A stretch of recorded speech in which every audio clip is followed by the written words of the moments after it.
مکی صورت ہے. بسم اللہ الرحمن الرحیم.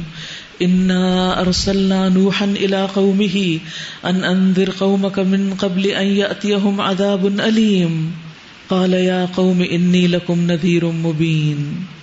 ہم نے نوح علیہ السلام کو اس کی قوم کی طرف بھیجا اس ہدایت کے ساتھ کہ اپنی قوم کے لوگوں کو خبردار کر دے قبل اس کے کہ ان پر ایک دردناک عذاب آ جائے. اس نے کہا اے میری قوم کے لوگو، میں تمہارے لیے ایک صاف صاف خبردار کر دینے والا پیغمبر ہوں. تم کو آگاہ کرتا ہوں کہ اللہ کی بندگی کرو اور اس سے ڈرو اور میری اطاعت کرو. اللہ تمہارے گناہوں سے درگزر فرمائے گا اور تمہیں ایک مقرر وقت تک باقی رکھے گا. حقیقت یہ ہے کہ اللہ کا مقرر کیا ہوا وقت جب آ جاتا ہے تو پھر ٹالا نہیں جاتا. کاش تمہیں اس کا علم ہو. اس نے عرض کیا اے میرے رب، میں نے اپنی قوم کے لوگوں کو شب و روز پکارا. پکارنے والے ایسے پکارتے دن کو بھی اور رات کو بھی، مگر میری پکار نے ان کی فرار میں ہی اضافہ کیا. اور جب بھی میں نے ان کو بلایا تاکہ تو انہیں معاف کر دے، انہوں نے کانوں میں انگلیاں ٹھونس لی، سن کے نہیں دیا، اور اپنے کپڑوں سے منہ ڈھانک لیے اور اپنی روش پر اڑ گئے اور بڑا تکبر کیا. پھر میں نے ان کو ہانکے پکارے دعوت دی، پھر میں نے اعلانیہ بھی ان کو تبلیغ کی اور چپکے بھی سمجھایا. میں نے کہا اپنے رب سے معافی مانگو، بے شک وہ بڑا معاف کرنے والا ہے. وہ تم پر آسمان سے خوب بارشیں برسائے گا، تمہیں مال اور اولاد سے نوازے گا، تمہارے لیے باغ پیدا کر دے گا، تمہارے لیے نہریں جاری کر دے گا. تمہیں کیا ہو گیا ہے کہ تم اللہ کے لیے کسی وقار کی توقع نہیں رکھتے، اس کی عظمت کو نہیں پہچانتے، حالانکہ اس نے تمہیں طرح طرح سے بنایا ہے. یعنی بچہ ماں کے پیٹ میں ایک کے بعد ایک اپنی شکل بدلتا چلا جاتا ہے. کیا تم دیکھتے نہیں کہ اللہ نے کس طرح 7 آسمان تہ بر تہ بنائے اور ان میں چاند کو نور اور سورج کو چراغ بنایا، اور اللہ نے تم کو زمین سے عجیب طرح اگا دیا. یعنی انسان پیدا ہونے کے بعد رزق کہاں سے لیتا ہے؟ زمین سے. یعنی جس طرح پودے اگتے ہیں، نشو نما ہوتی ہے، ایسے انسانوں کی بھی ہوتی ہے. اور جیسے پودے زمین سے اپنی غذا لیتے ہیں، انسان بھی زمین سے غذا لیتے ہیں پودوں اور جانوروں کی شکل میں. فرق یہ ہے کہ پودے ایک ہی جگہ کھڑے رہتے ہیں، انسان گھومتے پھرتے رہتے ہیں. پھر وہ تمہیں اسی زمین میں واپس لے جائے گا اور اس سے یکا یک تمہیں نکال کھڑا کرے گا. اور اللہ نے زمین کو تمہارے لیے فرش کی طرح بچھا دیا تاکہ تم اس کے اندر کھلے راستوں پر چلو، دور دراز کا سفر کر سکو.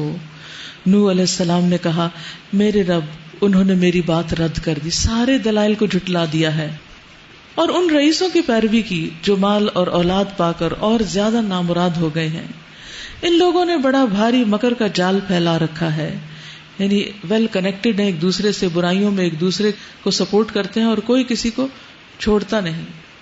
انہوں نے کہا ہرگز نہ چھوڑو اپنے معبودوں کو، اور نہ چھوڑو ود اور سوا کو، اور نہ یغوث اور یعوق اور نصر کو. یہ نام تھے ان کے نیک لوگوں کے جن کو انہوں نے مرنے کے بعد ان کی تصویریں بنا کر رکھ لیا کہ انہیں دیکھ کر ہمیں زندگی میں اللہ یاد آتا تھا، تو اب ان کی تصویر دیکھ کر اللہ یاد آئے گا. تو ایک جنریشن تو صرف ان کو دیکھ کے اللہ کو یاد کرتی رہی، اگلی جنریشن اللہ کو بھول گئی اور ان تصویروں کے پیچھے ہی لگ گئی، اور پھر ان کے مجسمے بنا لیے، اور پھر وہ مجسمے باقاعدہ بتوں کی شکل اختیار کر کے اور معبود بن گئے. تو اسی لیے اسلام میں تصویریں بنا کے رکھنا جو ہے وہ ناپسندیدہ ہے، کیونکہ اس سے شرک کا دروازہ کھلتا ہے. تو انہوں نے بہت سے لوگوں کو گمراہ کیا، اور تو بھی ان ظالموں کو گمراہی کے سوا کسی چیز میں ترقی نہ دے. مما خطیئاتہم اغرقوا فادخلوا نارا فلم یجدوا لهم من دون اللہ انصارا. اپنی خطاؤں کی بنا پر ہی وہ غرق کیے گئے، ڈبو دیے گئے اور آگ میں جھونک دیے گئے. پانی میں ڈوب کے مرے تھے لیکن آگ میں ہی ڈال دیے گئے. تو اس سے کیا پتہ چلتا ہے؟ کوئی شخص کسی بھی شکل میں مرے، اگر برزخ میں اس کے لیے آگ ہے تو آگ میں چلا جائے گا، اور اگر برزخ میں اس کے لیے باغ ہے تو باغ میں چلا جائے گا. اللہ ہم سب کے نصیب میں باغ لکھتے. اور اس سے بھی عذاب قبر کا پتہ چلتا ہے، برزخ کے عذاب کے بارے میں پتہ چلتا ہے. پھر انہوں نے اپنے لیے اللہ سے بچانے والا کوئی مددگار نہ پایا. یعنی جب اللہ نے ان کو سزا دینا چاہی تو کوئی انہیں چھڑانے والا نہ تھا.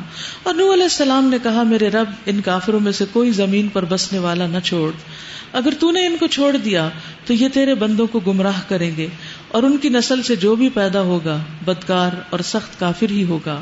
میرے رب، مجھے اور میرے والدین کو اور ہر اس شخص کو جو میرے گھر میں مومن کی حیثیت سے داخل ہوا ہے، اور سب مومن مردوں اور عورتوں کو معاف فرما دے، اور ظالموں کے لیے ہلاکت کے سوا کسی چیز میں اضافہ نہ کر۔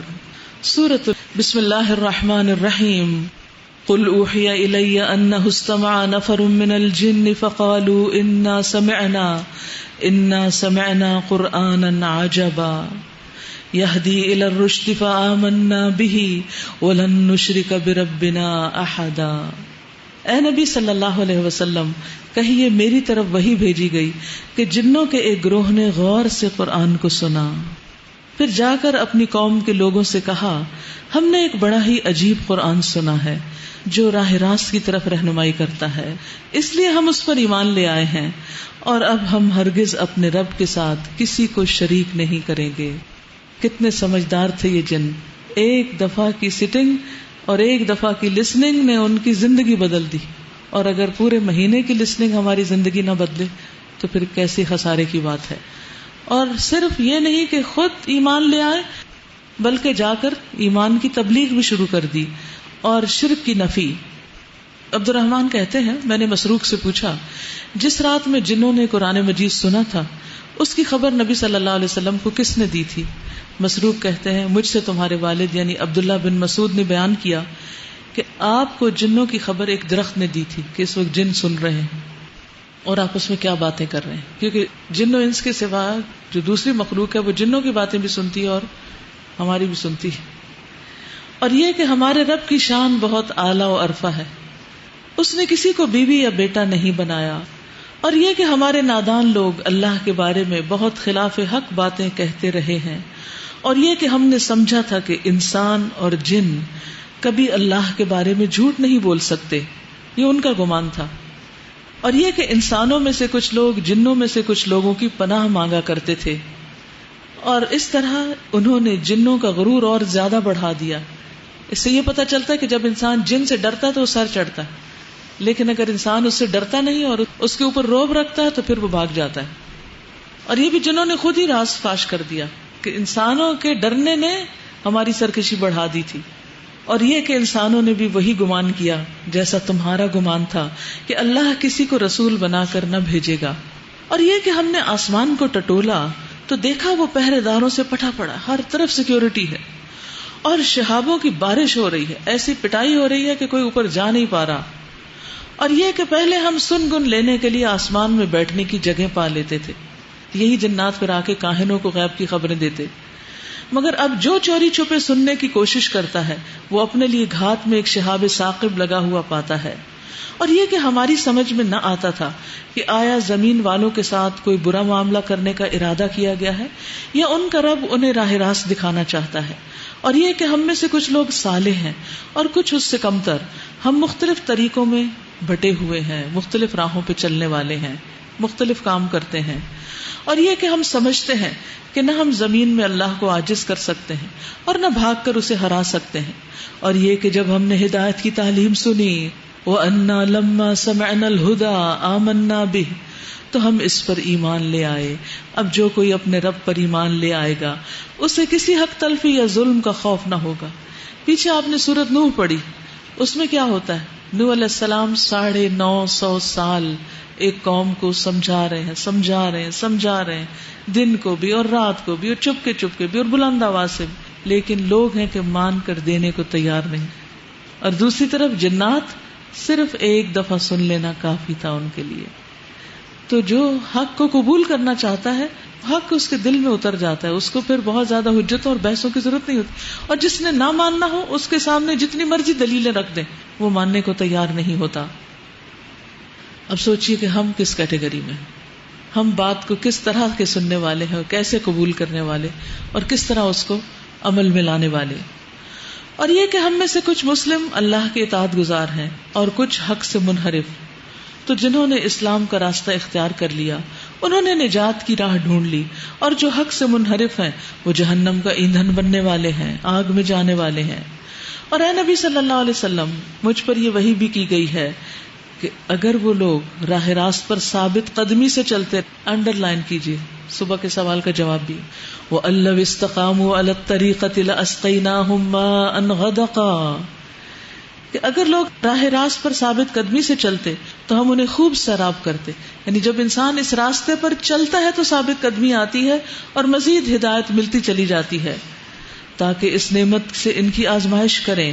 اور جو اپنے رب کے ذکر سے منہ موڑے گا اسے اس کا رب سخت عذاب میں مبتلا کرے گا. اب ذکر سے منہ نہیں موڑنا، اب ذکر سے جڑے رہنا ہے، قرآن سے تعلق قائم رکھنا ہے. اور یہ کہ مسجدیں اللہ کے لیے ہیں، لہٰذا ان میں اللہ کے ساتھ کسی اور کو نہ پکارو. اور یہ کہ جب اللہ کا بندہ اس کو پکارنے کے لیے کھڑا ہوا تو لوگ اس پر ٹوٹ پڑنے کے لیے تیار ہو گئے. اے نبی صلی اللہ علیہ وسلم کہیے کہ میں تو اپنے رب کو پکارتا ہوں اور اس کے ساتھ کسی کو شریک نہیں کرتا. کہو میں تم لوگوں کے لیے نہ کسی نقصان کا اختیار رکھتا ہوں نہ کسی بھلائی کا. کہو مجھے اللہ کی گرفت سے کوئی نہیں بچا سکتا اور نہ میں اس کے دامن کے سوا کوئی اور جائے پناہ پا سکتا ہوں. میرا کام اس کے سوا کچھ نہیں ہے کہ اللہ کی بات اور اس کے پیغامات پہنچا دوں. یہ ہے میری ذمہ داری. اب جو بھی اللہ اور اس کے رسول کی بات نہ مانے گا اس کے لیے جہنم کی آگ ہے اور ایسے لوگ اس میں ہمیشہ رہیں گے. یہ لوگ اپنی اس روش سے باز نہ آئیں گے جب تک کہ اس چیز کو دیکھ نہ لیں جس کا ان سے وعدہ کیا جا رہا ہے. تو انہیں معلوم ہو جائے گا کہ کس کے مددگار کمزور ہیں اور کس کا جتھا تعداد میں کم ہے. قل ان ادری اقریب ما توعدون ام یجعل له ربی امدا. کہو میں نہیں جانتا کہ جس چیز کا وعدہ تم سے کیا جا رہا ہے وہ قریب ہے یا میرا رب اس کے لیے کوئی لمبی مدت مقرر فرماتا ہے، یعنی کافی عرصے کے بعد آتا ہے. وہ عالم الغیب ہے، اپنے غیب پر کسی کو مطلع نہیں کرتا سوائے اس رسول کے جسے اس نے غیب کا کوئی علم دینے کے لیے پسند کیا ہو. تو اس کے آگے اور پیچھے وہ محافظ لگا دیتا ہے، یعنی وحی الہی اس تک پہنچا دیتا ہے تاکہ وہ جان لے کہ انہوں نے اپنے رب کے پیغامات پہنچا دیے. وہ ان کے پورے ماحول کا احاطہ کیے ہوئے ہے اور ایک ایک چیز کو اس نے گن رکھا ہے کہ کس کو کون سی نعمت دی گئی ہے اور اس کا اس سے کیسے حساب لینا ہے. اس لیے کسی بھی چیز کو فار گرانٹیڈ نہ لیں. اللہ نے سب کچھ لکھا ہوا ہے جو آپ کے پاس ہے اللہ کی طرف سے. مزمل مکی صورت ہے. شروع کرتی ہوں اللہ کے نام سے جو بے انتہا مہربان نہایت رحم فرمانے والا ہے.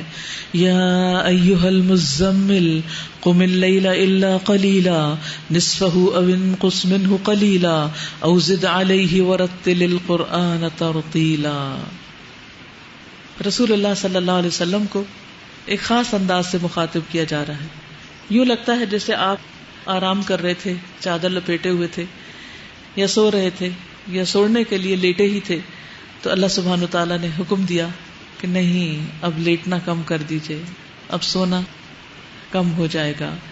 اور ایک حقیقت ہے کہ دین کی طرف آنے کے بعد سب سے بڑی قربانی اور پہلی قربانی جو دینی پڑتی ہے وہ نیند ہی کی دینی پڑتی ہے، کیونکہ جب تک اس چیز کی قربانی انسان نہ دے اس وقت تک آگے نہیں بڑھ سکتا. قم اللیل، اور پھر یہاں تو رات کی نیند کی قربانی ہے. قم اللیل الا قلیلا نصفہ او انقص منہ قلیلا. رات کو نماز میں کھڑے رہا کرو مگر کم، آدھی رات یا اس سے کچھ کم. اگر آپ آدھی رات ایک دن بھی جاگے تو اگلے دن حال کیا ہوتا ہے؟ سارے کام کاج معطل. یا اس سے کچھ زیادہ بڑھا دو اور قرآن کو خوب ٹھہر ٹھہر کے پڑھو، یعنی فل سپیڈ پہ نہیں کہ صرف ختم کرنا مقصود ہو، آرام سے پڑھو. ہم تم پر ایک بھاری کلام نازل کرنے والے ہیں، یعنی قرآن مجید. اور ویسے بھی وحی کی جو کیفیت ہے اس کی طرف بھی اشارہ ہے، کیونکہ جب آپ پر وحی نازل ہوتی تھی تو اس وقت آپ کے اوپر بہت سخت بوجھ پڑ جاتا تھا. اسماء بنت یزید کہتی ہیں کہ جس وقت نبی صلی اللہ علیہ وسلم پر سورۃ المائدہ مکمل نازل ہوئی تو ان کی اونٹنی اصبع کی لگام میں نے پکڑی ہوئی تھی اور وحی کے بوجھ سے ایسا معلوم ہوتا تھا کہ اونٹنی کا بازو ٹوٹ جائے گا، اتنا بوجھ آپ پر پڑا کرتا تھا. زید بن ثابت کہتے ہیں کہ میں رسول اللہ صلی اللہ علیہ وسلم کے لیے وحی لکھا کرتا تھا. جب آپ پر وحی نازل ہوتی تو آپ کو سخت کپ کپی اور موتیوں کی طرح کا پسینہ لاحق ہو جاتا. پھر جب آپ کی یہ حالت ہو جاتی تو میں کھجور کی بغیر پتوں کی چوڑی شاخ لے کر داخل ہوتا، آپ مجھے لکھواتے اور میں لکھتا. میں فارغ نہ ہوتا حتیٰ کہ قریب تھا کہ ثقل قرآنی سے میری ٹانگ ٹوٹ جاتی، یہاں تک کہ مجھے لگتا کہ میں اپنی ٹانگ پہ کبھی چل نہ سکوں گا. جب میں فارغ ہو جاتا آپ فرماتے پڑھو تو میں پڑھتا، اگر اس میں سے کوئی لفظ رہ گیا ہوتا تو آپ اس کو درست کروا دیتے. پھر آپ اس قرآن کو لے کر لوگوں کی طرف نکلتے اور جا کے دوسروں کو سناتے تھے. یوں وحی نازل ہوئی ہے اور یہ تھا وہ کلام ثقیل. ہم اس وحی کی کیا قدر کرتے ہیں. اللہ سبحانہ وتعالیٰ نے کتنا اہتمام کیا. جبریل کتنے حفاظت کے ساتھ لے کر آئے. آسمانوں پر کیسی سیکیورٹی قائم کر دی گئی. نبی صلی اللہ علیہ وسلم پر کیسی کیفیات طاری ہوتی ہیں اور اس کیفیت کو جھیلنے کے لیے اسٹیمنا بلڈ کرنے کے لیے رات کی نماز آپ پر فرض کر دی گئی. اور پھر آپ صلی اللہ علیہ وسلم اس کو لکھواتے اور پھر صحابہ نے کیسی تکلیف برداشت کی کہ وہ آگے اس کو لکھتے اور پھر اسے آگے لوگوں تک پہنچا دیا جاتا. آج ہمارے پاس خوبصورت سے خوبصورت جلدوں میں قرآن پاک محفوظ شکل میں موجود ہے. ہم اس کی کتنی قدر کر رہے ہیں اور اس کی کتنی حفاظت کریں اور اس کی کیسی خدمت کر رہے ہیں اور اس کے ساتھ ہماری محبت کیسی ہے. یقین مانیے اگر کسی شخص کو واقعی قرآن سے محبت ہو جائے اور سچے معنوں میں وہ قرآن سے محبت کرنے والا تو اس کو زندگی میں دوسرے غموں دکھوں پریشانیوں کی پرواہ نہیں رہتی. یہ ایک ایسی بابرکت کتاب ہے کہ جس کو بس ہم ایکسپٹ کر لیں تو ہر چیز باقی خود بخود مدھم ہونے لگتی. یعنی یہ نہیں ہوتا کہ مسائل ختم ہو جاتے. مسائل کبھی زندگی سے ختم ہو ہی نہیں سکتے. ہاں ان کے اندر ہوتے ہوئے آپ کی جو کیفیت ہے وہ بدل چکی ہوتی اور وہی اصل مقصود ہے. کیونکہ دل ہی محسوس کرتا ہے نا ہر چیز کو, وہی فکر مند ہوتا ہے. تو جب دل بدل جاتا ہے قرآن کے ذریعے, اگر قرآن کی محبت آ جائے, اس کی عظمت اور بڑائی دل میں بیٹھ جائے تو پھر کیا ہوگا؟ پھر باقی چیزیں بہت پیچھے اور نیچے چلی جائیں گی. اور جب تک دنیا سے محبت ہو تو دنیا کی چیزیں ہمارے سامنے بہت بڑا پہاڑ بن کر مسئلہ بن کر کھڑی رہیں گی اور ہمیں اتنا وقت بھی نہیں دیں گی کہ ہم اس کو پڑھ سکیں. ایک اور چیز یہاں پر یہ ہے کہ نبی صلی اللہ علیہ وسلم کو ترتیل کے ساتھ پڑھنے کا حکم دیا گیا اور یہی حکم ہم سب کے لیے ہے. یعنی جس میں الفاظ کو کھینچ کر پڑھنا اور اس کے ساتھ الگ الگ رکھ کے پڑھنا اور ہر حرف اور ہر لفظ کو اس کا حق ادا کرتے ہوئے پڑھنا ہے. انا سنلقی علیک قولا ثقیلا, ہم تم پر ایک بھاری کلام نازل کرنے والے ہیں. در حقیقت رات کا اٹھنا نفس پر قابو پانے کے لیے بہت کارگر ہے. یعنی نفس کنٹرول کرنے کے لیے بہت فائدہ مند ہے. تو جس کو بھی اپنے نفس سے کوئی مسئلہ ہے تو بہکا ہوا یا بھٹکا ہوا, اس کو تہجد شروع کر دینی چاہیے اور اس میں پھر دعائیں بھی مانگنی چاہیے کہ اللہ میرے دل کو ہدایت دے, تو اللہ تعالیٰ ضرور ہدایت عطا کرے گا. اور رات کی نماز جو ہے یہ پچھلے صالحین کا طریقہ رہا ہے. اللہ تعالیٰ ہمیں بھی اس کا پابند کر دے. پھر وہی بات ہے, کچھ عرصے کے لیے شروع کرتے ہیں اور پھر اس کے بعد کوئی نہ کوئی رکاوٹ آ جاتی ہے اور انسان آگے پیچھے ہو جاتا ہے. حدیث میں آتا ہے کہ فرض نماز کے بعد سب سے زیادہ فضیلت والی نماز رات کی نماز ہے. ایک اور جگہ پر ہے کہ رات کا قیام لازم پکڑو, وہ تم سے پہلے کے نیک لوگوں کا طریقہ ہے اور تمہارے رب کے قرب کا ذریعہ ہے اور برائیوں کا کفارہ اور گناہوں سے رکاوٹ. تو اس لیے ہمیں اس کا اہتمام کرنا چاہیے.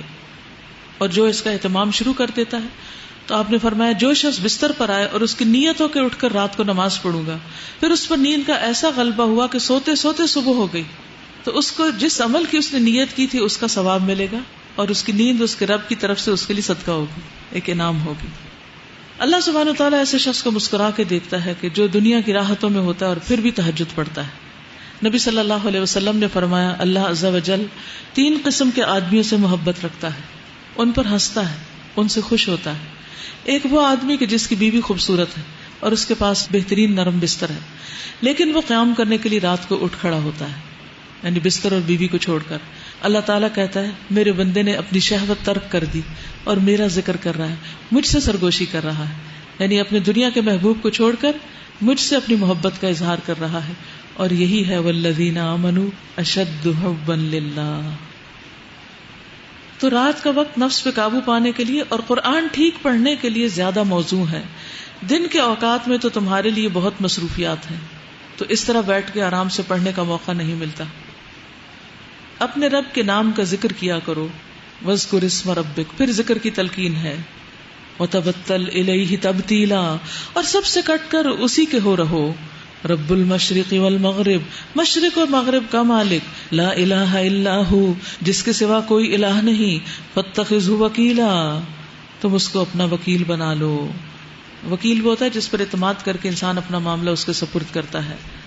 اللہ سبحانہ وتعالیٰ کو اپنا وکیل بنا لو, یعنی اپنے سارے معاملات اس کے سپرد کر دو. وفوضت امری الیک, اور جو باتیں یہ لوگ بنا رہے ہیں ان پر صبر کرو اور شرافت کے ساتھ ان سے الگ ہو جاؤ, یعنی ان کی باتوں پر کان نہیں دھرو, اگنور دیم. ان جھٹلانے والے خوشحال لوگوں سے نمٹنے کا کام تم مجھ پر چھوڑ دو اور انہیں ذرا کچھ دیر اسی حالت پر رہنے دو. ہمارے پاس ان کے لیے بھاری بیڑیاں ہیں، بھڑکتی ہوئی آگ اور حلق میں پھنسنے والا کھانا اور دردناک عذاب. یہ اس دن ہوگا جب زمین اور پہاڑ لرز اٹھیں گے اور پہاڑوں کا حال ایسا ہو جائے گا جیسے ریت کے ڈھیر ہیں جو بکھرے جا رہے ہیں. تم لوگوں کے پاس ہم نے اسی طرح کا ایک رسول گواہ بنا کر بھیجا ہے جس طرح ہم نے فرعون کی طرف ایک رسول بھیجا تھا. پھر دیکھ لو کہ جب فرعون نے اس رسول کی بات نہ مانی. کس رسول کی طرف اشارہ ہے؟ موسیٰ علیہ السلام کی طرف. ہر پارے میں ذکر ہے ان کا. تو ہم نے اس کو بڑی سختی سے پکڑ لیا. یعنی جب فرعون نے رسول کی بات نہ مانی تو فرعون پکڑا گیا. اگر تم ماننے سے انکار کرو گے تو اس دن سے کیسے بچ جاؤ گے جو بچوں کو بوڑھا کر دے گا اور جس کی سختی سے آسمان پھٹا جا رہا ہوگا. اللہ کا وعدہ تو پورا ہو کر ہی رہنا ہے.